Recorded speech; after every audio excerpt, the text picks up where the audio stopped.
حضرت انس بن مالک رضی اللہ تعالی عنہ فرماتے ہیں، جب نبی کریم صلی اللہ علیہ وسلم مدینہ تشریف لائے تو یہاں کے بلند حصے میں بنی عمرو بن عوف کے یہاں آپ اترے اور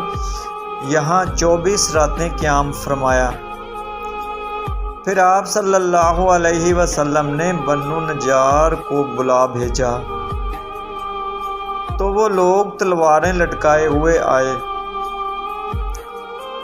انس نے کہا، گویا میری نظروں کے سامنے نبی کریم صلی اللہ علیہ وسلم اپنی سواری پر تشریف فرما ہے،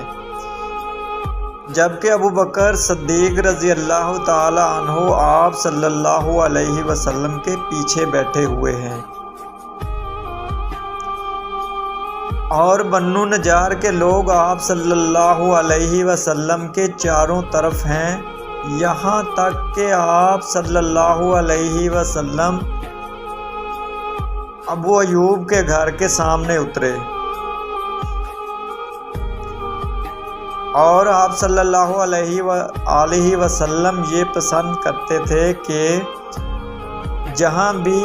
نماز کا وقت آ جائے فوراً نماز ادا کر لیں۔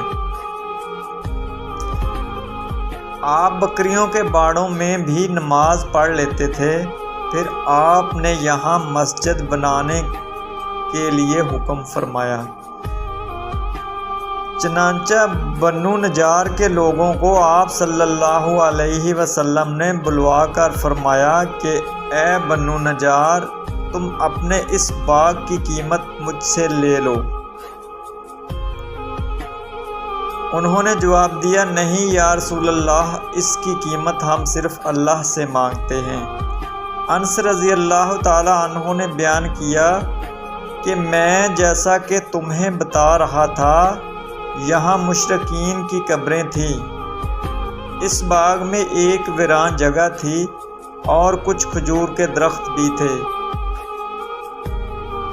پس نبی کریم صلی اللہ علیہ وسلم نے مشرکین کی قبروں کو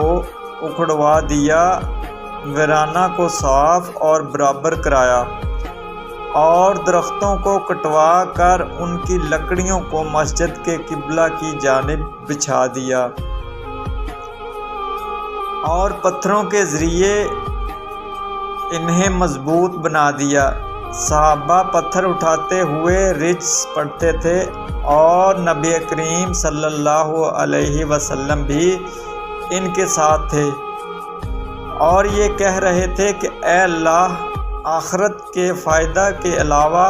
اور کوئی فائدہ نہیں، بس انصار و مہاجرین کی مغفرت فرمانا۔